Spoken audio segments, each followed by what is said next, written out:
साथियों, दाल बना रहे हैं। ये देखें,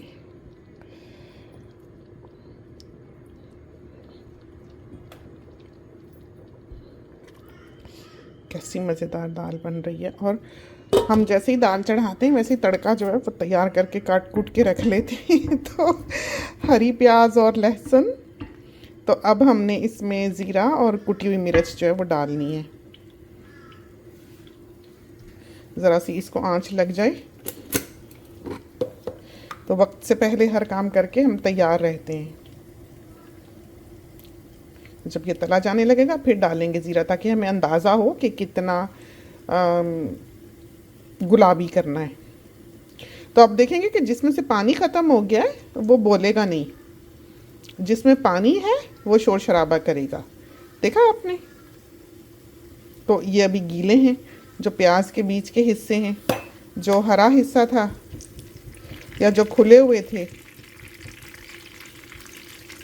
देखा, जो बिखर गए हैं वो ड्राई हो गए हैं, जो जुड़े रहे हैं बड़ा अच्छा। देखिए हो चला तड़का जो है।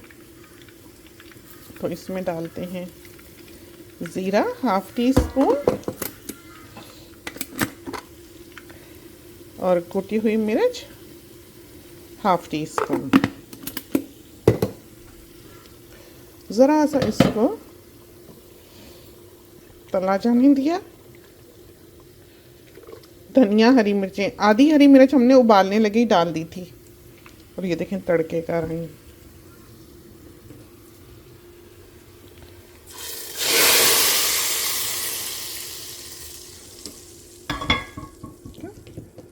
तो ज़रा सा इसको अभी हमने पकने देना है। तो हम बाहर वॉशिंग फैला रहे थे, तो ये हम रेसिपी देने के लिए नहीं फिल्म कर रहे, बल्कि हमें रात को सोते समय एक बात याद आई। तो हम यहाँ शेयर नहीं कर सकते क्योंकि यहाँ पर अम्मी भी बैठी हुई हैं, तो हमारा ध्यान भी इधर उधर होगा और हम सामने बात भी नहीं करना चाहते। तो हम आपको लिए चलते हैं बाहर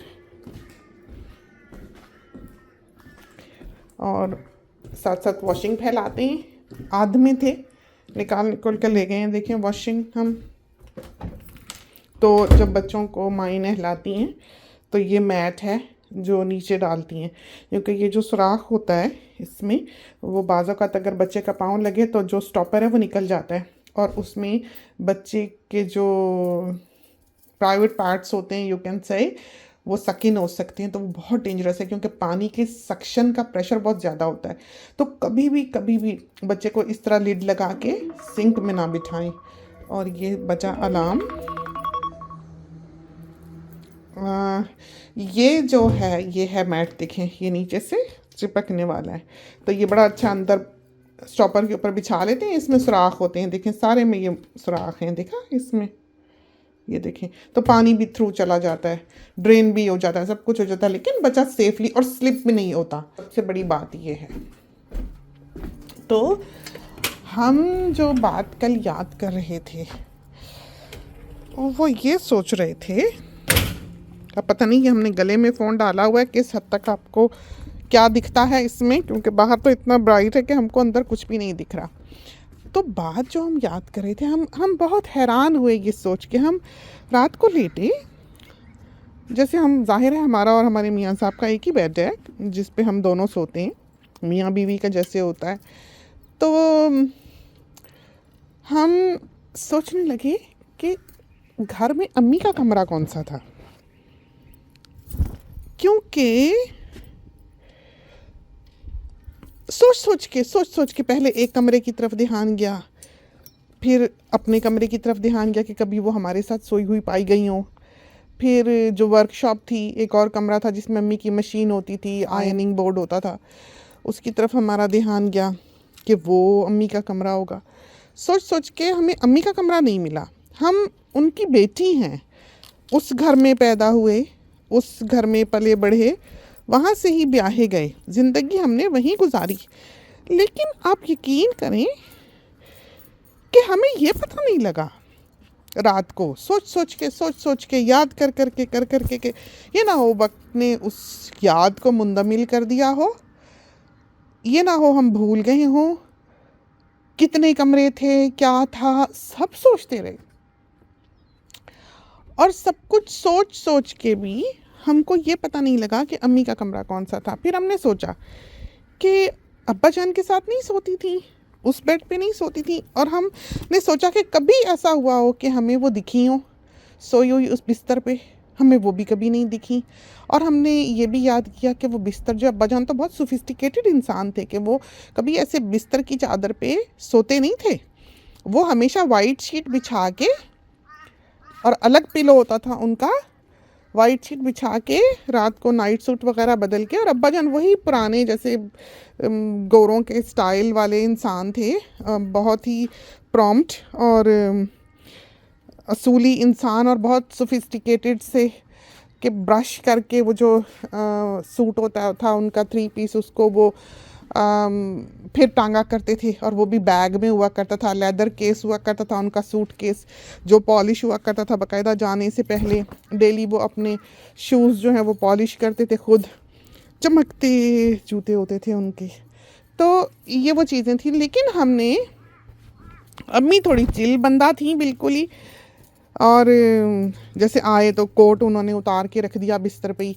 तो अब्बा जान माइंड करते थे कि ठिकाने पे नहीं रखा, कि अलमारी में क्यों नहीं स्ट्रेट अवे डाला, ये क्या कि हाय थक गए कोट फेंका और लेट गए। ये चक्कर अब्बा जान को बिल्कुल इस किस्म के इंसान पसंद नहीं थे।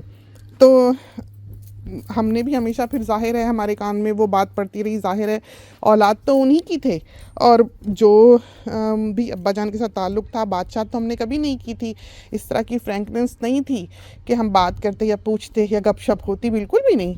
लेकिन जो ऑब्ज़र्वेशन होती है एक बच्चे की अपने अब्बा के लिए कि वो क्या पसंद करते हैं, क्या नापसंद करते हैं, वो खामोशी से उस ज़माने में देखा करता था और ऑब्ज़र्व किया करता था। और हम बिल्कुल शायद वैसे ही बन गए जैसे कि वो एक इंसान को चाहते थे। और बहुत मुमकिन है कि अम्मी भी हम में हो ये जो खिदमत गुजारी वाली आदत है कि मेहमान आया तो बहुत ख्याल, और अम्मी ने अलग से सारी ज़िंदगी अपनी अलमारी में तौलिया रखा नया, और अम्मी ने रखा जूता कि किसी साहिब ने मेहमान आए जाना हो वॉशरूम वगैरह तो उनके लिए जो है वो जूता हो।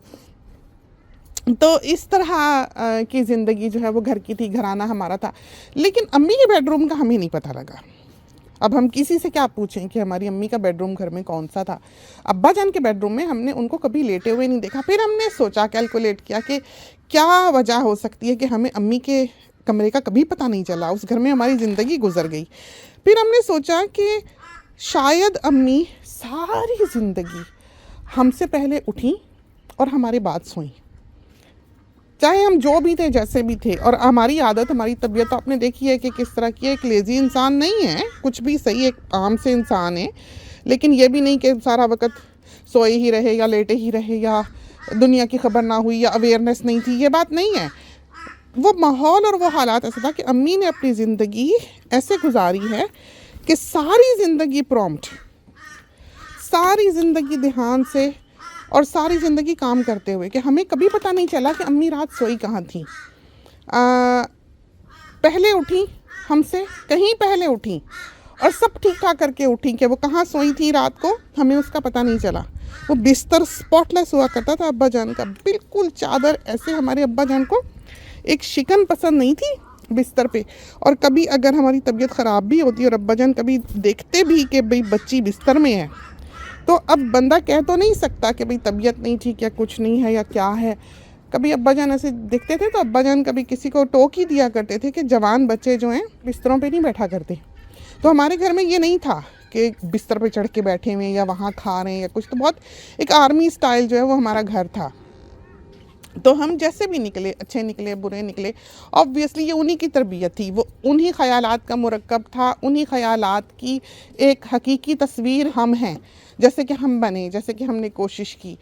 तो आप ये देखें उस ज़माने की ज़िंदगियाँ कैसी होती थी और आज के ज़माने की आप देखें कि हमें आज सोच सोच के भी रात को पता नहीं चल रहा था कि अम्मी का कमरा कौन सा था, अम्मी कहाँ सोती थी। इसलिए कि हमने कभी अम्मी को लेटे हुए देखा ही नहीं, हमने अम्मी को कभी आराम करते देखा ही नहीं, हमने कभी अम्मी को देखा ही नहीं कि वो किस बिस्तर पे सोती हैं या उनका कमरा कौन सा है। फिर हम सोचने लगे, अच्छा चलो सोचते हैं कि अलमारी उनकी किस कमरे में थी।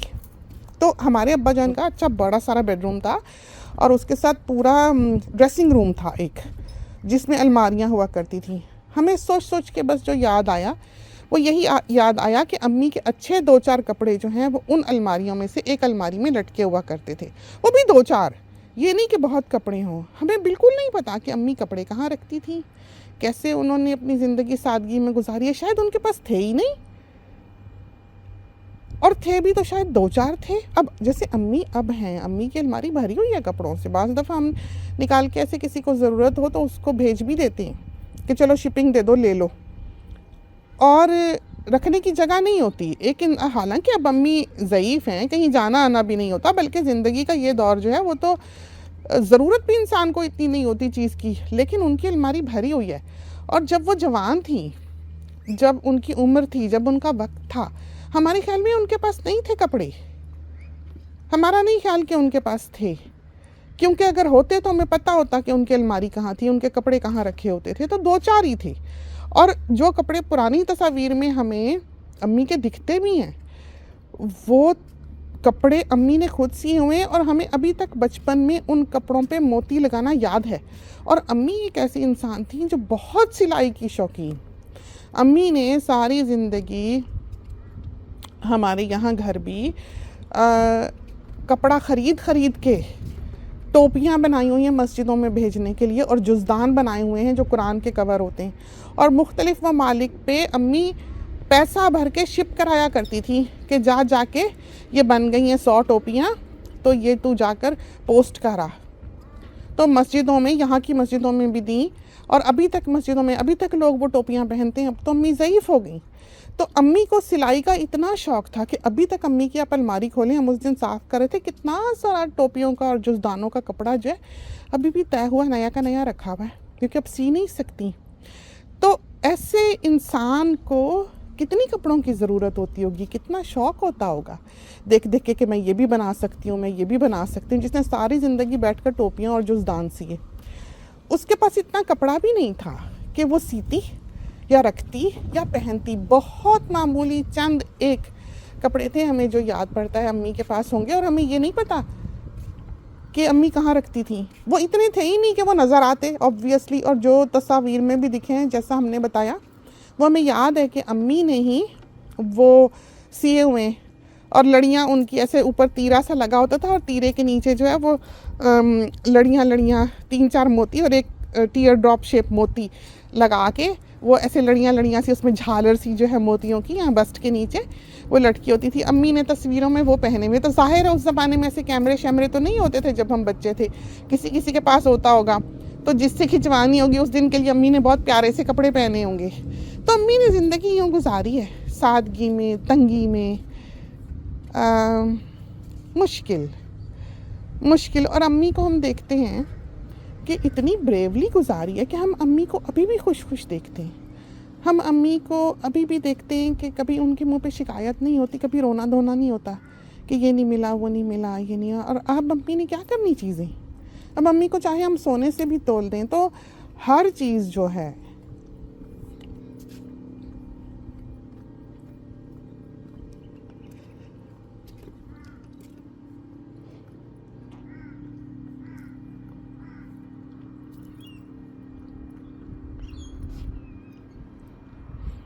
कुछ देर के बाद बात करते हैं, क्योंकि बहुत मुश्किल है ये कहानियाँ सुनाना। तो ये एक मूवी नहीं है, ये एक ड्रामे का सीन नहीं है, ये एक नॉवेल नहीं है, ये एक आप बीती है जो इंसान ने अपनी आँखों से देखी होती है और उसके थ्रू गुज़रा होता है।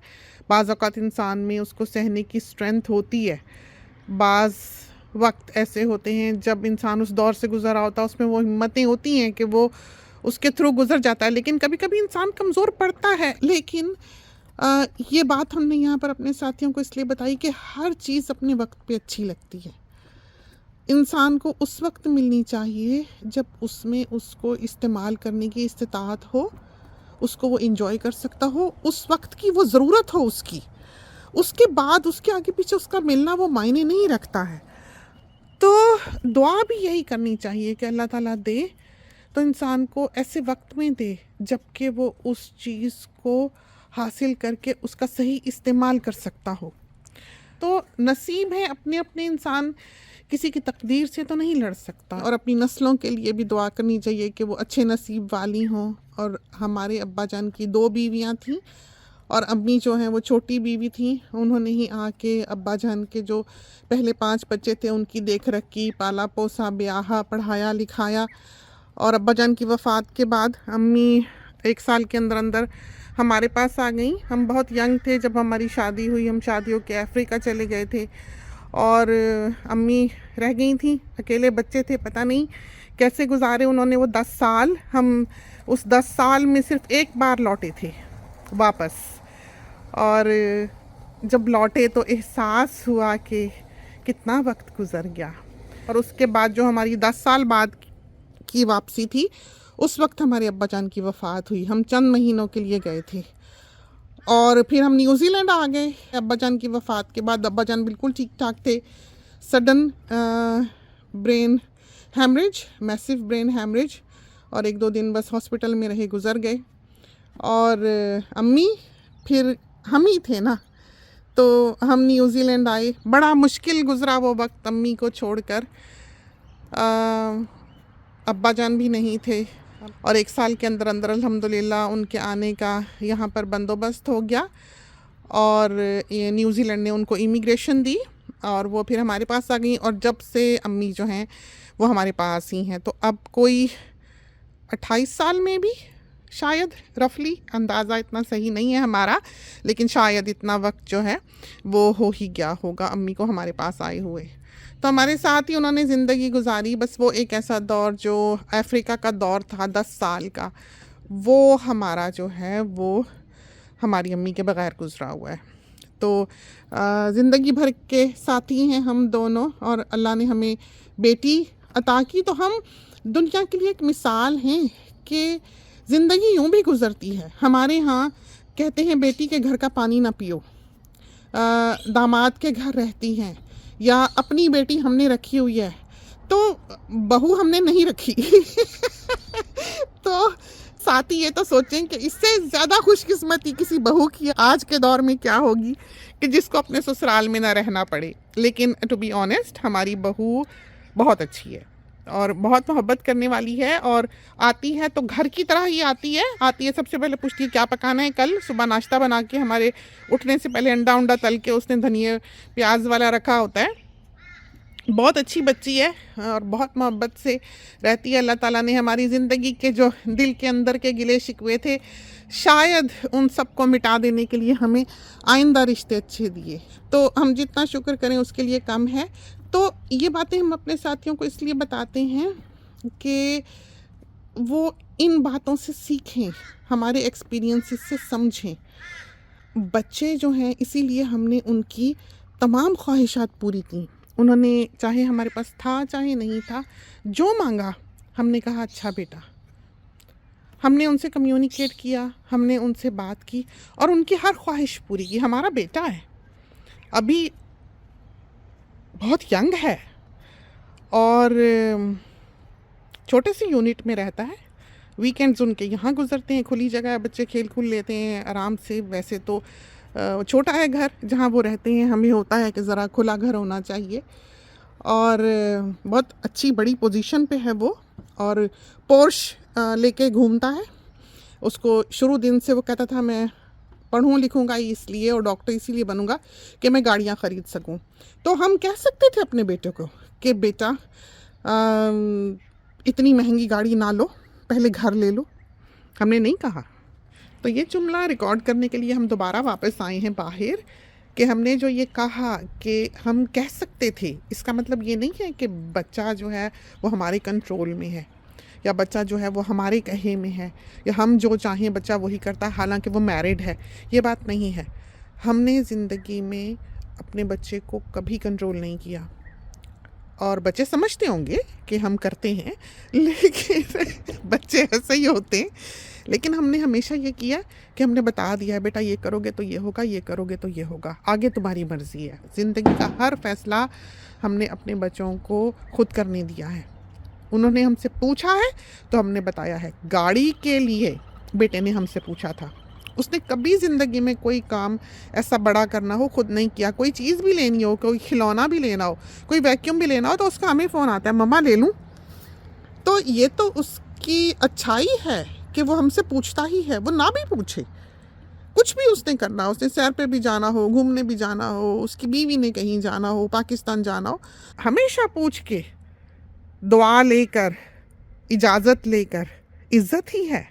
ये नहीं है कि हम वो करेंगे या वो कहेंगे जो कि वो सुनना नहीं चाहता। हमारी पूरी कोशिश होती है कि हम चाहें या ना चाहें, हम करें और कहें वही जो हमारा बच्चा चाहता है। माँ यही है, हकीकी माँ जो है, जिसके पैरों के नीचे जन्नत है। वरना माँओं के पैरों के नीचे जन्नत नहीं है जो इस तरह की नहीं है। वो बदसलूकी करके औलाद के साथ जन्नत की हकदार तक तो हो नहीं सकती, पैरों में जन्नत लेके क्या घूमेंगी? ये सोचें तो सही।